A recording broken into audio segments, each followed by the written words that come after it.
Welcome Jimma Abba Jifar Biya Abichu Abba Mala Komataman kabdani akka wali galatu Jimma ko biya gota akka breni jabatu ala teessuma tolchee dachee rabbi mijeesse Jimma Abba Jifar jirra kunooti biya yuudesse kan Afrikaaf laatte goota irra caalu sammu jaalalli moo'ee hundayyuu qixalaalu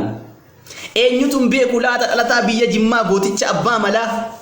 dandeetti isaatiin mormee kan qilleensa guduunfe garee basaastu jala injiru nan beeka kan isa wallaalu Dr. Habiyyiidha goota caalu dubbannaan afaan isaa kan yertuu meeqa goole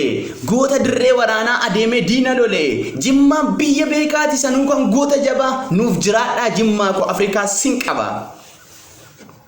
babbareedoo kana biyya qeerroof qarree eessa maaliif jettu Jimmaadha kamaarre shamarri isaaniin kummee gaafuma isaan kolfan garaan nama moogaa sila akkana jettu warri dhidhotaatan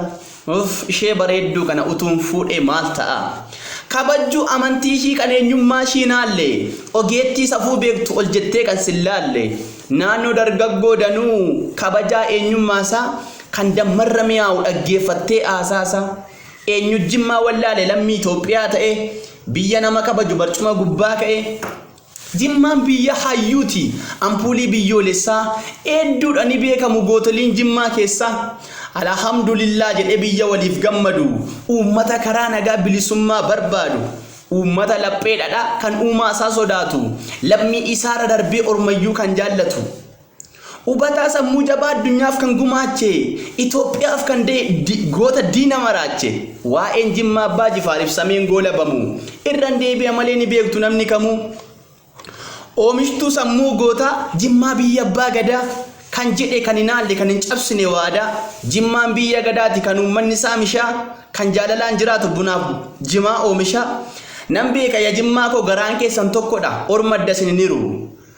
Itoophiyaa martiyyuu baay'ee isaa gammadanii baguma nuuf deessan isiniin jechaa jiru addunyaatu sin beeka akka isin raabsitan kuduraadhaaf muduraa na jalaan mukaa'inaa waan xiqqoo isiniif dhaamee walaloo koo xumura